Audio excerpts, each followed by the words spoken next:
No último programa, Você tem impressões vocais que ninguém tem, exceto você. Deus o fez único e quer que você o sirva nessa capacidade. hoje com o pastor Joseph Prince. Gilgal era um lugar onde havia bênçãos. Foi a primeira parada do povo de Israel, juntamente com Josué, quando cruzaram o Jordão. Gilgal foi o lugar das 12 pedras. Foi o lugar onde eles circuncidaram as crianças que não eram circuncidadas quando saíram do Egito 40 anos antes. Era um lugar de bênçãos. Gilgal quer dizer, tirada foi a vergonha. A cruz foi o lugar onde nossa vergonha foi tirada. Havia fome naquela terra. Diga, foi um tempo de fome. Diga, tempo de fome. Eu estou preparando vocês para os dias que virão. Ok? Sabemos que o mundo está faminto até que Jesus retorne. Desde que os nossos pais pecaram no jardim do Éden, o mundo tem estado faminto. O mundo está faminto. Estou falando em termos de comparação. Estamos entrando num tempo de fome.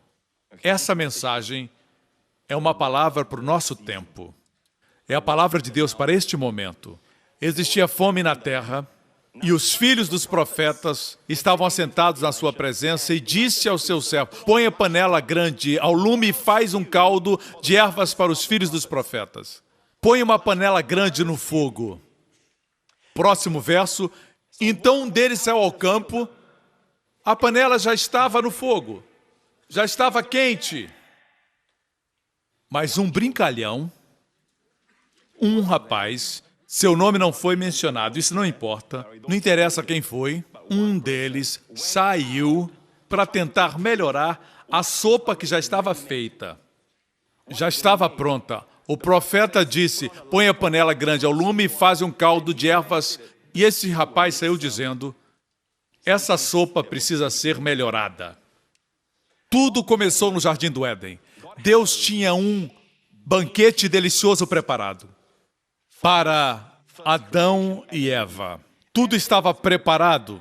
Começaram já na obra completa. Não tinham que construir, não tinham que semear, não tinham que cavar, não tinham que cortar, não tinham que fabricar. Tudo já estava pronto. Deus queria que eles usufruíssem e dessem a Ele a glória. Mas o homem começou a olhar para uma árvore e dizer, acho que Deus esqueceu de alguma coisa. Eu posso melhorar. Minha sabedoria. Aí veio a queda. O homem sempre quer melhorar e acaba trazendo a morte. Eu já me adiantei um pouco, deixe-me voltar. Então um deles saiu ao campo a apanhar ervas.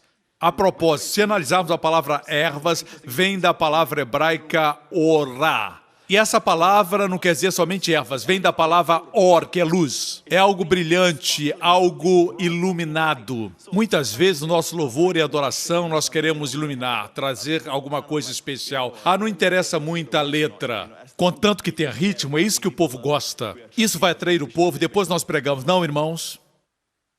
Eu não sou contra os ritmos, nós usamos isso, mas a mensagem é mais importante. As palavras de Jesus, as palavras que o apresentam, o louvor que sobe às suas narinas como aroma suave é mais importante. Alguns pensam, mas pastor Prince, se nós tivermos um sermão mais ilustrativo, esse tipo de coisas, eu não sou contra nada disso, mas o que traz brilho, às vezes não é o vento, nem o terremoto e nem o fogo. Isso não é resposta. Vocês me escutam?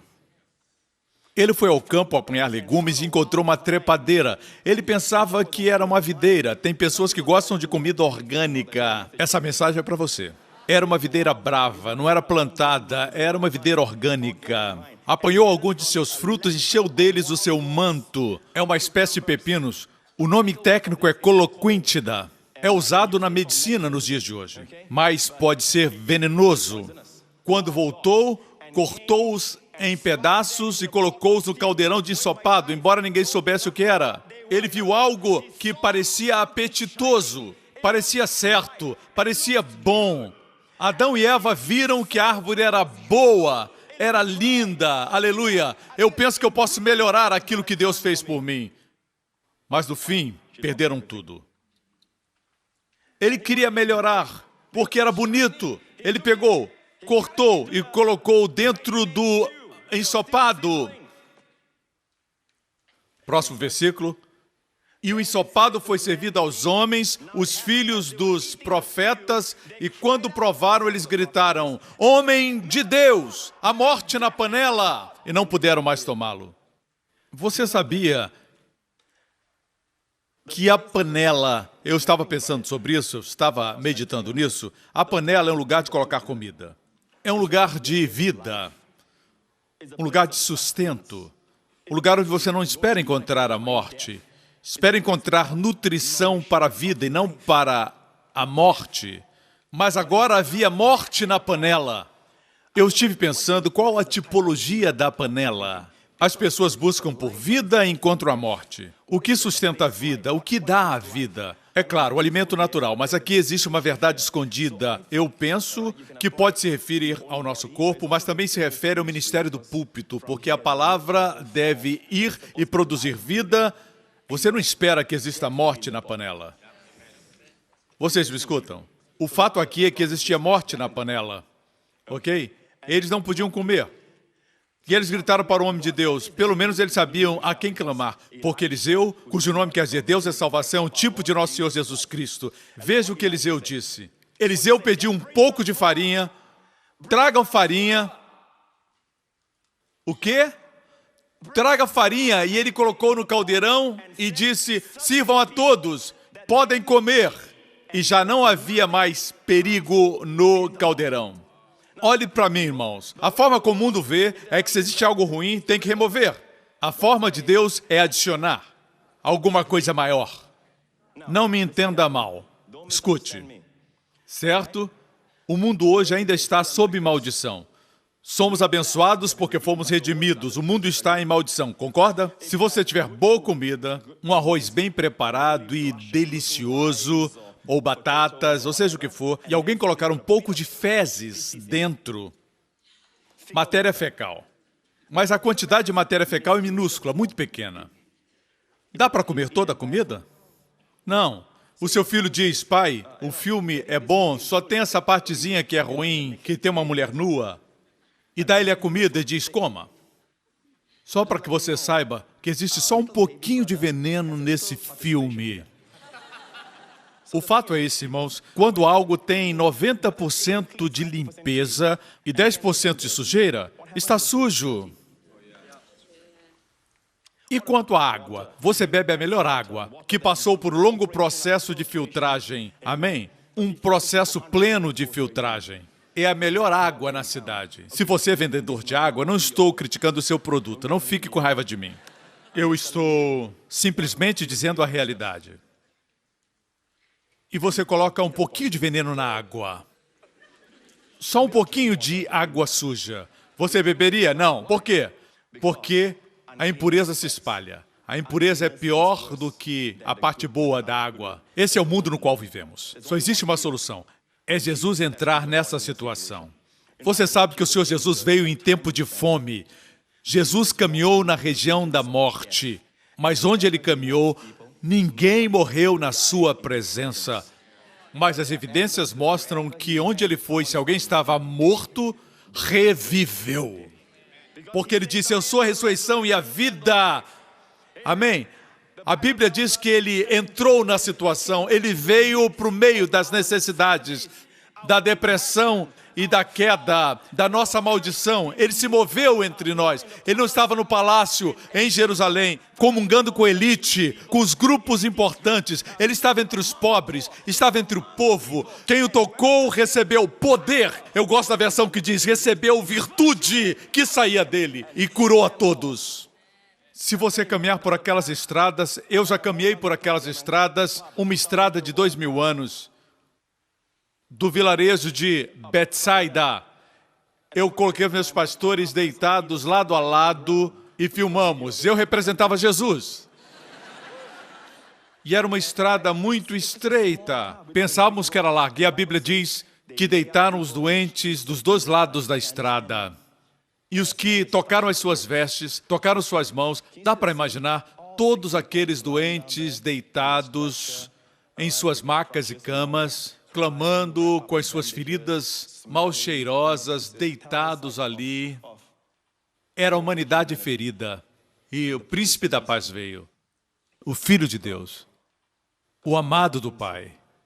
Ele é a farinha refinada que veio e os enfermos tocaram nele. À sua frente estavam deitados doentes, mas atrás estavam todos de pé. Vocês que são diretores de cinema, anotem aí. É incrível, eu amo a figura. Todos quantos o tocaram ficaram sãos. Existia virtude nele, nas regiões da morte. Havia ressurreição nele.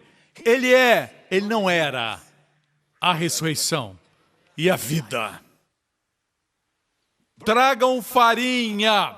Se olharmos para a farinha nas 5 ofertas de Levítico, nós temos uma oferta que não tipifica a morte de Cristo. As outras 4 são tipos da sua morte. Só uma que fala da sua vida. E essa é a oferta da farinha ou dos cereais. Veja aqui Levítico 2. Quando alguém trouxer uma oferta de cereal ao Senhor, terá que ser da melhor farinha. A melhor farinha, as senhoras sabem, quando toca nelas, quase não pode sentir. Elas são muito finas. Finas. Tão finas. Quando você toca, é tão macia. Não tem grãos, é muito macia. Como Jesus, não existe nada grosseiro no seu jeito de ser, nas suas palavras. Nada fora do lugar. Nenhuma das suas características tem preponderância. Quando ele era firme, ele não feria. Quando ele era um servo lavando os pés, não era serviçal. Suas características eram lindas. Ele era totalmente balanceado no seu caráter. Verdadeiro, mas gentil. Algumas pessoas são gentis, mas perdem sua verdade. Não dizem a verdade. Não têm coragem de dizer a verdade. Nossos filhos precisam ouvir a verdade. Se algo é venenoso, temos que dizer isso para eles. Algumas pessoas são tão verdadeiras, mas não têm amor. Fale a verdade em amor. Posso ter um amém, irmãos? Jesus é a melhor farinha. E sobre ela derramará óleo.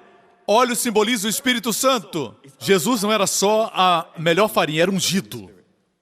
Todas as suas ações eram motivadas e guiadas pelo Espírito Santo. Amém? Colocará o incenso. Significa todos os seus pensamentos e palavras subiam como perfume agradável para Deus. Que material importante para a nossa santa meditação, irmãos. Podemos meditar nisso.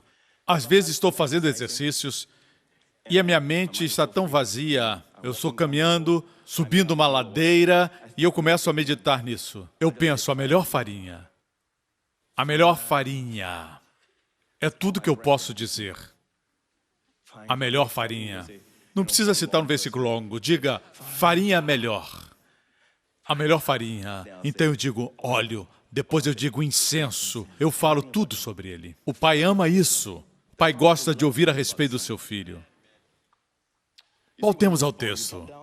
É oferta preparada no fogo de aroma agradável ao Senhor. Certo? Aroma agradável ao Senhor. Tudo é queimado. Vamos para o verso 4. Faziam pães finos com essa farinha. Note que 2 coisas são mencionadas. Bolos feitos sem fermento, amassados com óleo. E pães finos sem fermento, untados com óleo. Lembre-se que no ventre virgem, o divino Filho de Deus foi misturado com óleo. Por isso o anjo Gabriel disse a Maria, o santo que será concebido no teu ventre será chamado Filho de Deus. O Espírito Santo te cobrirá. Você vai ter um bebê. Sem participação humana, o Espírito Santo te cobrirá. Ele estava misturado com óleo. Sua pessoa foi misturada com óleo no ventre da sua mãe. Quando ele tinha 30 anos, a próxima unção. Ele foi untado com óleo. Agora a unção veio. Primeiro misturado, depois untado. Ele saiu do Rio Jordão e o Espírito Santo desceu. A propósito, para aqueles que acreditam somente em Jesus, Jesus o Pai, Jesus o Filho, Jesus. Essa doutrina encontra aqui um problema, porque aqui nós vemos que ele saiu da água, o Pai falou, você é o meu Filho amado, em quem tenho prazer, e o Espírito Santo desceu em forma de pomba. Nós temos aqui 3 pessoas divinas e um Deus. Quem acredita nessa doutrina tem que acreditar no ventriloquismo. O Deus triuno. Um Deus, irmãos, um Deus. Deus triuno. Posso ter um amém? Voltemos à 2 Reis. Tragam farinha, sirvam a todos. E já não havia mais perigo no caldeirão. Pastores e líderes, nossas pregações não são perfeitas. Não somos perfeitos. Precisamos ter o Senhor Jesus no nosso sermão. Ele vai purificar o resto se houver no nosso sermão alguma impureza. Em toda pregação tem opinião humana, toda pregação tem uma tradição, toda pregação tem ignorância que se manifesta.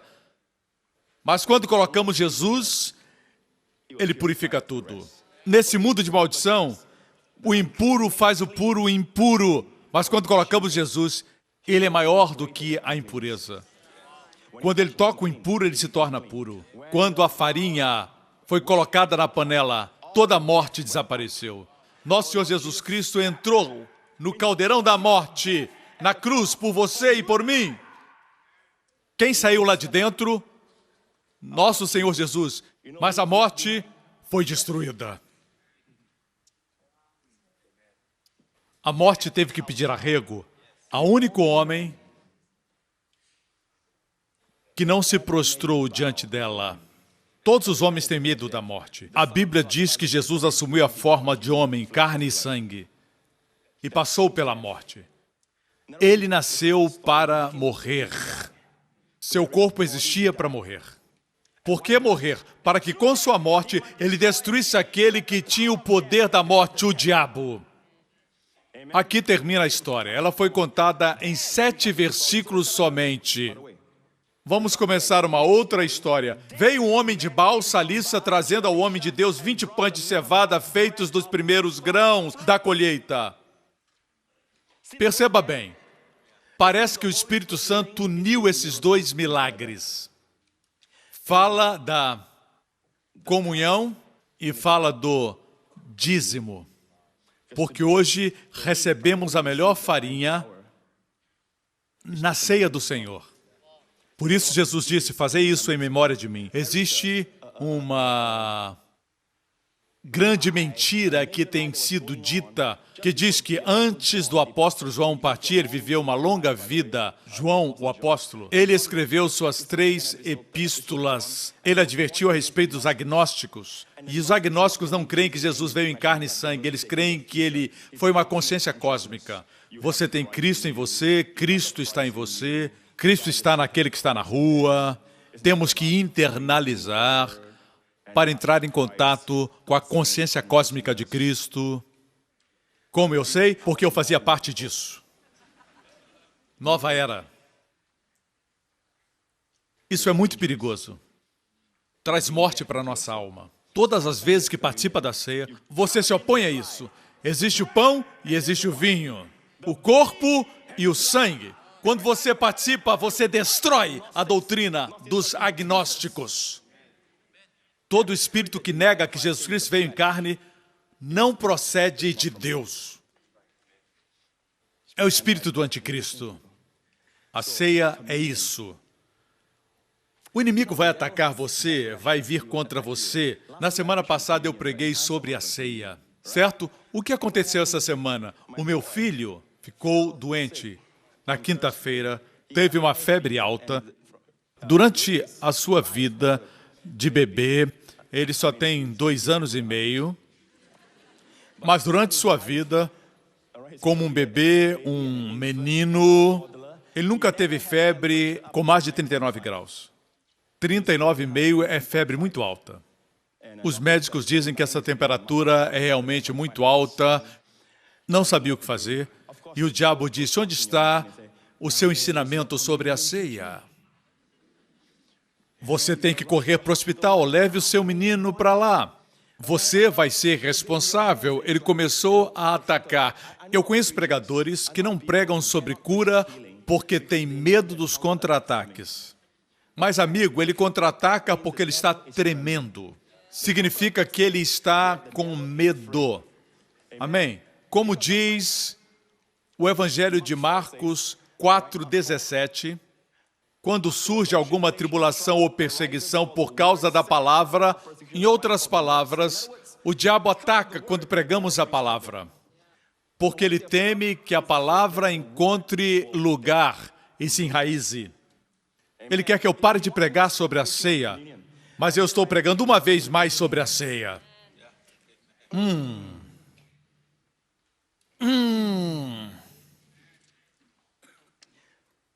Naquela noite, quando ele estava com 39 graus de febre, eu o coloquei na cama e eu participei da ceia em favor dele. E no dia seguinte, ao acordar, levei a ceia para ele, certo? Eu disse, Justin, esse é o corpo de Cristo, coma. Sua temperatura ainda estava alta e ele comeu. E eu o levei para o meu escritório, o coloquei no meu colo, estávamos lendo algumas histórias da Bíblia, de Jesus curando o leproso. Ele não queria brincar ou correr, ele ficou quietinho. E eu literalmente senti com os meus lábios e com minhas mãos no seu corpo que ele estava quente. E seu corpo começou a esfriar lentamente. E a febre parou naquele dia. Obrigado pelas orações para vocês que sabiam, ele está bem. Não tem mais febre. E, literalmente, eu senti a febre passar. Isso aconteceu depois que ele participou da ceia. Quando o diabo vier e disser, não funciona, essa é hora de perseverar, meu irmão. Surge a tribulação por causa da palavra, para retirá-la da nossa vida. Alguns respondem negativamente, dizendo, não vou ler a palavra então. Assim você vai estar na mão dele. É como alguém que vai caçar e com seu rifle mata 3 pássaros, 2 ficam feridos e os outros fogem. Atrás de qual ele vai primeiro? Das aves feridas ou das mortas? Das feridas. As mortas ele pode buscar depois. Você pensa, o meu amigo não lê a palavra, ele está muito bem. Isso é o que você pensa. O quintal do vizinho parece sempre mais verde. A outra igreja parece que é melhor. Certa feita eu estava em Nova Zelândia e os campos eram tão verdejantes, colinas verdejantes, eu tive que parar o veículo, sair do carro, pular a cerca e correr naquela grama verdejante. Corri e percebi que tinham manchas marrons. Alguns crentes tinham estado lá, são chamados de ovelhas. E percebi que eu estava correndo sobre estrume. Era a matéria fecal das ovelhas, estavam secas, mas de longe eu não conseguia ver até que eu pulei a cerca. Aquela mulher parece ser mais atraente. Aprecie a mulher que você tem. A outra igreja parece melhor, a outra carreira parece melhor, até que você pula a cerca. Até que você casa com outra pessoa e diz, essa mulher não tem o que a minha mulher tinha. Já era. Voltemos à história. Veio um homem. Parece que o Espírito Santo uniu essas duas histórias. Uma apresenta a resposta para o tempo de fome. A outra fala de provisão. Veio um homem de Baal Salisa trazendo ao homem de Deus 20 pães de cevada. Isso fala do dízimo. Bikurim, no hebraico. 20 pães de cevada e algumas espigas verdes. Então Eliseu disse a seu servo, sirva a todos. O homem de Deus disse, dê ao povo, para que comam.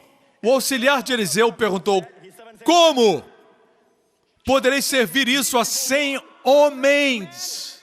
Isso não é suficiente. Eliseu, porém, respondeu, sirva todo o povo, pois assim diz o Senhor. Eles comerão e ainda sobrará. Então ele serviu a todos e conforme a palavra do Senhor, eles comeram e ainda sobrou. Eles trouxeram o dízimo. Essa nação estava passando por esse tempo de fome e morte porque eles não estavam trazendo o dízimo. Era para ser trazido para os filhos de Arão, mas eles estavam expulsos da sua terra. Tudo estava fora do seu lugar. Tudo estava em desordem e confusão.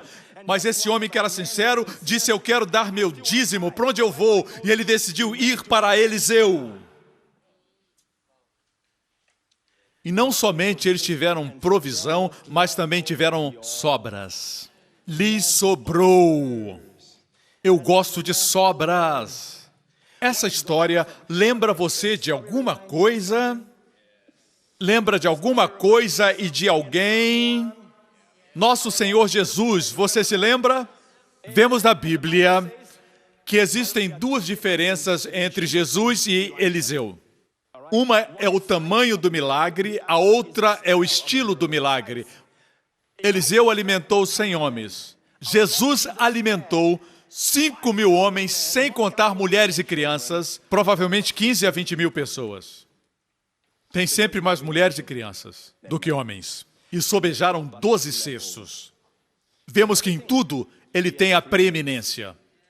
O estilo, veja como Eliseu fez. Eliseu teve que dizer: assim diz o Senhor. Jesus não teve que dizer: assim diz o Senhor, porque Ele é o Senhor. Eliseu teve que usar o nome do Senhor, teve que usar a palavra do Senhor, mas Jesus usou seu próprio nome. Jesus é a palavra de Deus que se tornou carne. Nosso Senhor Jesus é a palavra que Eliseu usou para alimentar o povo. Ele era um servo. O Senhor Jesus está numa classificação e num lugar de preeminência. Ninguém é como ele. No próximo programa, o amor de Jesus, seu amor é tão grande quanto o seu poder. E esse amor não tem fim.